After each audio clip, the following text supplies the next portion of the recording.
Magandang araw po sa inyong lahat. Welcome po sa panibagong video natin dito sa Makapili TV. Ito, panoorin po natin itong reaksyon ni Banat Bay kung saan may mga panibago na namang akusasyon dito kay Pastor Kibuloy. Ngayon, sino-sino ba itong mga nag-aakusa kay Pastor Kibuloy at ano ba yung magiging take dito ni Banat Bay? Kung paano ba dapat ang isang mananampalataya, kung paano ba siya susunod sa naaayon ba sa kagustuhan niya o yung naaayon ng gusto ng namumuno ng isang sektang gustong salihan ng isang individual. So ito, panoorin po natin 'tong reaksyon ni Banat Bay. Rin nyo muna ito itong mga bagong akusasyon. Hanggang saan na ang kaya mong isakripisyo sa ngalan ng pananampalataya? Ang mga OFW na dating miyembro ng Kingdom of Jesus Christ ni Pastor Apollo Kibuloy umabot daw sa puntong nameke ng charity group, nameke ng kasal at kinalimutan pati sariling pamilya. Sa front line ng balita niya, si Mean Los Baños.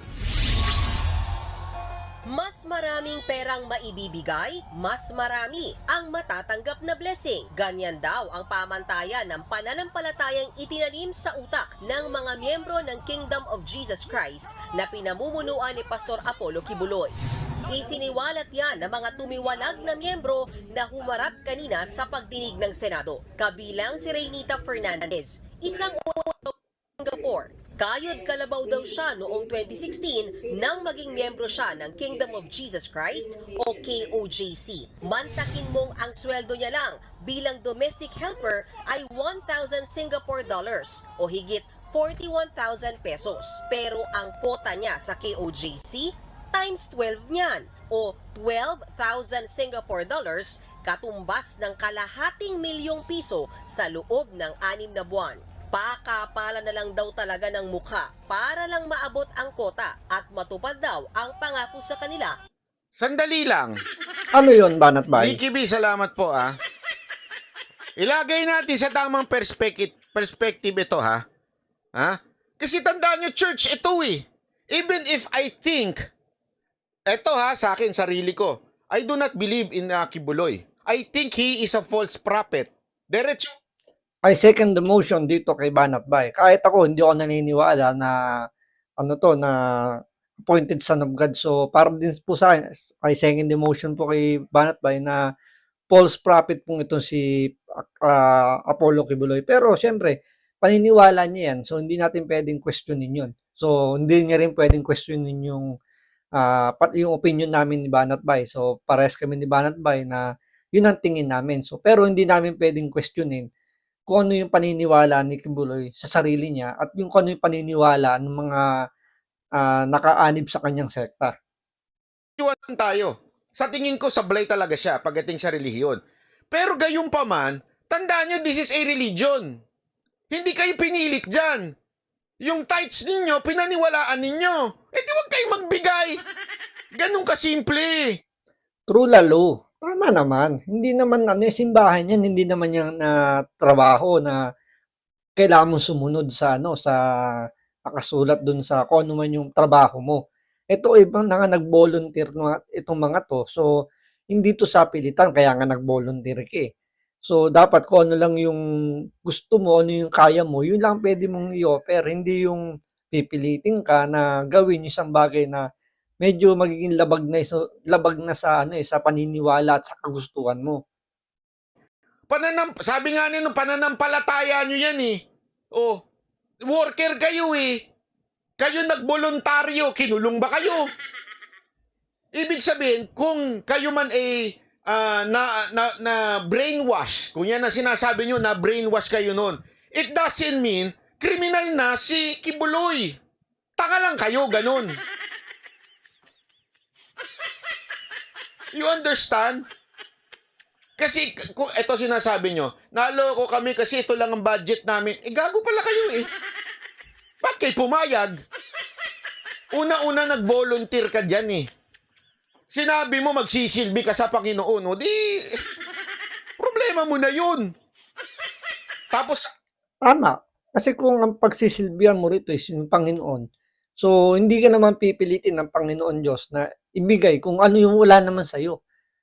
'Di ba? Kaya ka nga maglilingkod sa Diyos dahil ano ba ang tinuturo ng Diyos, 'di ba? Puro kabutihan.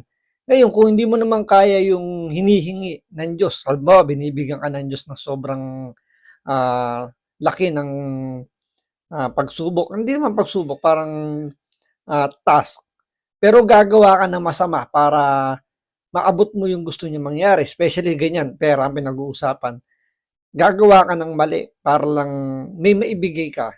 So tingin mo bibigyan ka ng Diyos ng maganda, gumawa ka na nga ng mali, 'di ba?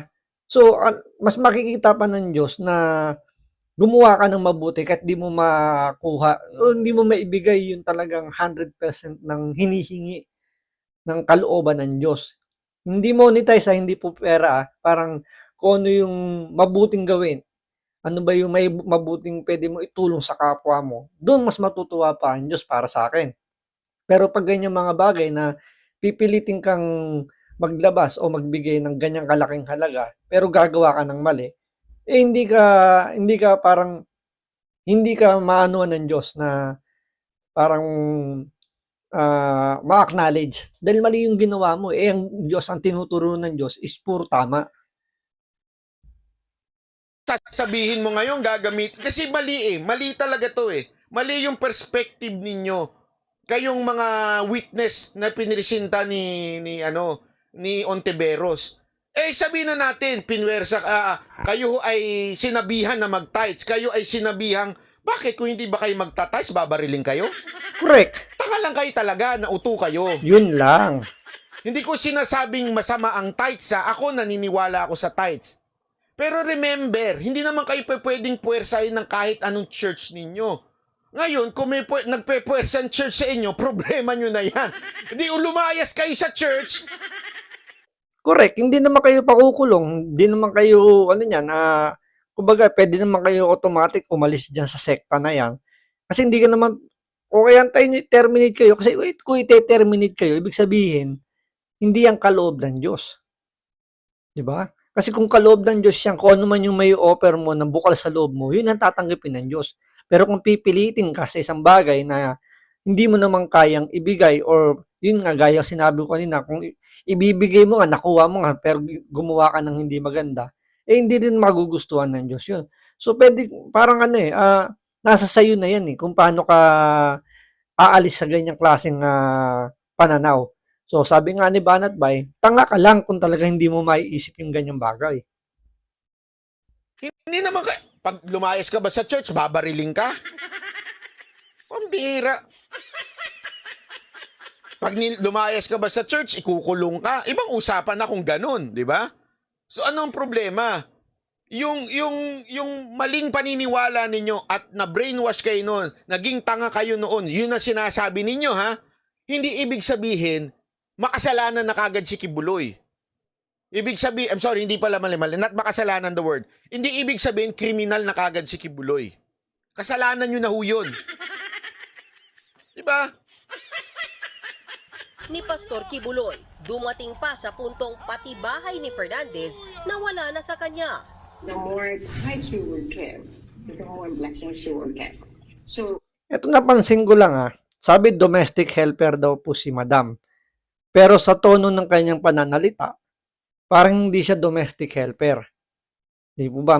Parang mapapansin nyo, medyo, kasi kung mataas naman yung iyong pinag-aralan, hindi ka magiging domestic helper. Ito walang kung ano mang ibig sabihin. Kung sa akin lang naman parang kung i-analyze nyo, di ba? Kung ganyan yung mga datingan na may accent yung salita, hindi ka magtatrabaho as domestic helper.